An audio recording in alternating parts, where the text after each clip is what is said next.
Le 24 août 2024, il y a un petit peu plus d'un an, Pavel Durov s'est fait arrêter à l'aéroport du Bourget en sortant de son avion. Dès le 28 août, donc à peine 4 jours plus tard, il est mis en examen pour 12 chefs d'accusation. 12 infractions dont notamment complicité de diffusion de pornographie infantile, trafic de stupéfiants, etc. etc. Et depuis ce jour-là, l'enquête pédale littéralement dans la semoule. Je cite Pavel Durov, ils avaient juste à apprendre la procédure sur Google. C'est le tacle que Pavel Durov a lâché un an après son arrestation en France. Et depuis, le patron de Telegram est revenu en force sur son canal officiel. Vous pourriez juste chercher la procédure légale sur Google ou alors demander, dit-il en pointant du doigt une erreur monumentale de la justice française. Mais au-delà de ce pic médiatique, l'affaire Durov reste brûlante. Pavel Durov est toujours sous contrôle judiciaire, il ne peut pas voyager librement et il est toujours accusé d'avoir laissé prospérer des contenus illégaux sur sa plateforme. Et tout ça, au passage, sans qu'aucun procès n'ait jamais eu lieu. Aujourd'hui, on va faire un point, un retour en arrière sur l'affaire et sur l'état actuel des tensions entre Pavel Durov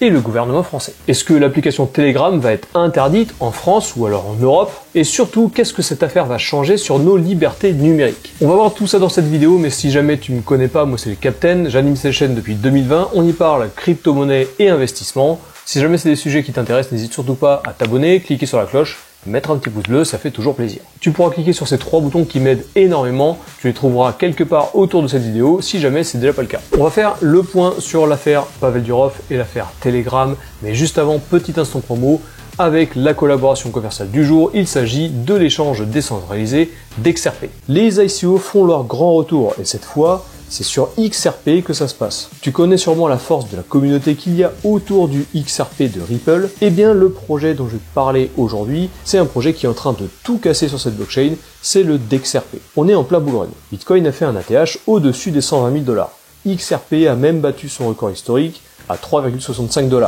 Et l'appétit pour les ventes privées est de retour. Bref, le timing est parfait pour les projets qui arrivent tôt. DexRP, c'est quoi? C'est le premier vrai DEX, échange décentralisé, qui est construit directement sur la blockchain XRP. Des échanges de crypto-monnaies ultra rapides, des frais quasi nuls, et surtout, il y a une énorme communauté autour de XRP. Grosse communauté prête à soutenir ce genre de projet. Plusieurs millions de dollars qui ont déjà été levés, et plusieurs milliers d'investisseurs. Aujourd'hui, le token de DexRP est encore en prévente à 0,07 $, alors que son prix de listing il est fixé à 0,35 $. Si tu veux en savoir plus sur le projet DexRP, je te laisse un lien dans la description.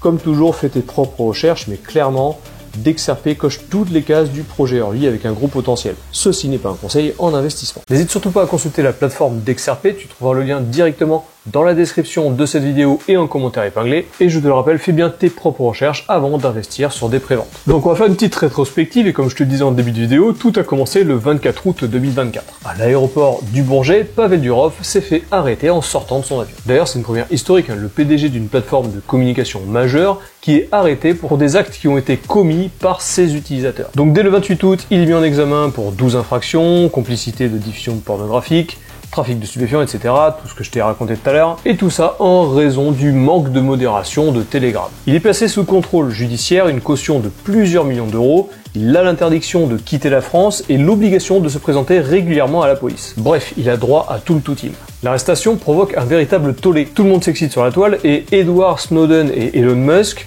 ainsi que d'autres défenseurs de la vie privée, dénoncent un précédent dangereux, celui de tenir le CEO responsable des actes commis par les utilisateurs du service qu'il propose. Très vite, les tensions s'enveniment, la justice française critique Telegram pour son manque de coopération sur l'affaire, mais surtout pour son absence totale de modération. De son côté, lui, Pavel Durov, il ne mâche pas ses mots. Au contraire, il ne sourcille pas et en avril 2025, il menace même tout simplement de retirer Telegram du marché français. Comme ça, le problème est réglé. Il affirme d'ailleurs que demander l'accès aux messages privés de son application, c'est attaquer directement le chiffrement et donc les droits fondamentaux de la liberté. Mais revenons au sujet de la vidéo, puisque aujourd'hui, quasiment un an jour pour jour après son arrestation, Pavel Durov a pris la parole sur son canal officiel Telegram dans un message qui a fait l'effet d'une bombe. Dans son post publié sur Telegram, il accuse frontalement la France d'avoir bâclé son enquête. Les policiers français n'ont même pas respecté les procédures de base, et il lâche cette phrase qui est maintenant devenue virale. Ils avaient juste à apprendre la procédure sur Google. En clair, Pavel Durov considère que son arrestation n'était pas seulement injustifiée, mais qu'elle résulte d'une incompétence manifeste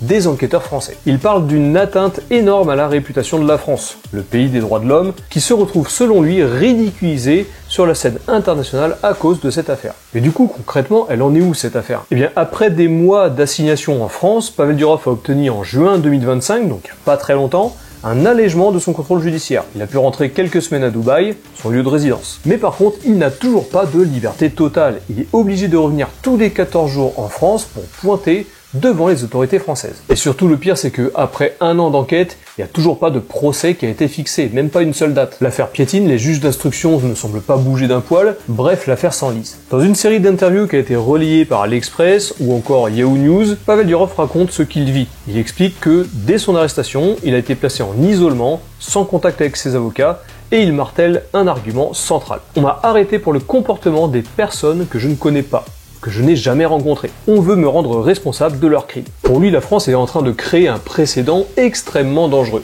surtout pour les libertés. Tenir un fondateur pénalement responsable des dérives commises par les utilisateurs sur la plateforme. Plus grave encore, il affirme que l'enquête n'a produit aucune preuve tangible. Après 12 mois d'instruction, aucun document, aucun élément concret ne permettrait de l'impliquer personnellement, ni d'accuser Telegram en tant qu'entreprise. Dans une autre interview qui a été reportée par Cointelegraph, il ajoute ceci. Tout ce que cette affaire a réussi à faire, c'est de me nuire personnellement, de ternir mon image et de bloquer mes activités professionnelles. Car oui, cette affaire l'empêche encore aujourd'hui de se déplacer librement. Je te le disais tout à l'heure, il doit aller pointer tous les 14 jours en France. Par exemple, il n'a pas pu se rendre aux États-Unis pour négocier certains accords financiers importants pour son entreprise Telegram. En résumé, un an après l'arrestation de Pavel Durov, on est en présence d'un tribunal fantôme. Une affaire sans procès où Pavel Durov reste sous contrôle, mais sans condamnation, sans procès et sans aucune avancée judiciaire. Du coup, cette affaire met en lumière plusieurs problématiques. La vie privée versus la régulation. Jusqu'où une plateforme chiffrée peut-elle échapper au partage de données de ses utilisateurs? Ça soulève aussi la responsabilité du CEO. Peut-on coûte que coûte tenir pour responsable